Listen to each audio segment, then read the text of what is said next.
To, co jest dla mnie inspirujące i stanowi dla mnie wyzwanie, to jest tworzenie obiektów. Dlatego, że to jest zawsze w moim przypadku swego rodzaju eksperyment i próbowanie właśnie jakiejś nowej techniki.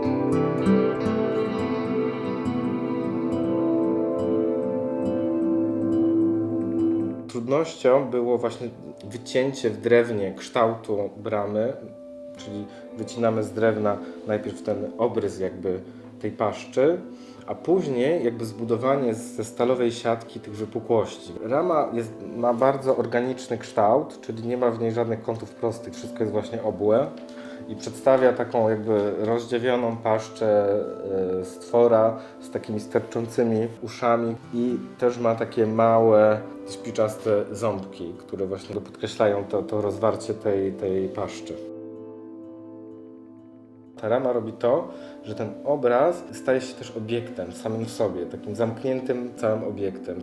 Mi to przypomina jakąś taką norę, jakiś taki tunel, który po prostu Cię wiedzie. Ja zawsze jak patrzyłam na tą pracę, to sobie wyobrażałam właśnie jakieś takie przegrzebywanie się, żeby dotrzeć właśnie żeby przez te wrota móc przejść. Więc wydaje mi się, że ta perspektywa, że są te kamienie, że to stoi na ziemi, właśnie tak pozwala widzowi z tą pracą obcować na zupełnie innym poziomie.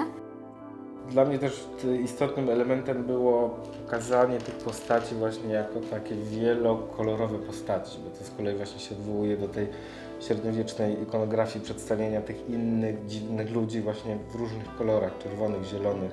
Takim dominującym kolorem właśnie jest ta zieleń, ale ona jest taka jaskrawa, trochę właśnie taka toksyczna i ona ma właśnie jeszcze bardziej podkręcać tą dziwność tego pejzażu. Oni też wyglądają trochę jak zjawy. To z kolei też łączy się dla mnie z tym, jak my często postrzegamy też innych i te wszystkie towarzyszące temu lęki.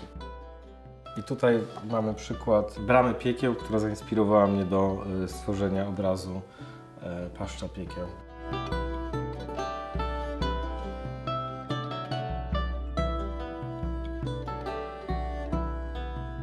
Elementem, którym może nie widać w tej pracy, a z kolei dla mnie osobiście był ważny, to to, że on dla mnie też odwołuje się do takich stereotypowych przedstawień Romów w historii sztuki, czyli do przedstawień obozowisk romskich, które często były ukazywane w ten sposób, że postaci Romów były bardzo mocno wyidealizowane albo były właśnie w takich bardzo orientalnych strojach i przedstawiały raczej taką sielankową, egzotyczną wizję, aniżeli prawdę. Te przedstawienia w historii sztuki przyczyniło się do tego, że my kulturę romską właśnie postrzegamy jako kulturę nomadyczną, co nie we wszystkich aspektach kultury romskiej jest prawdziwe.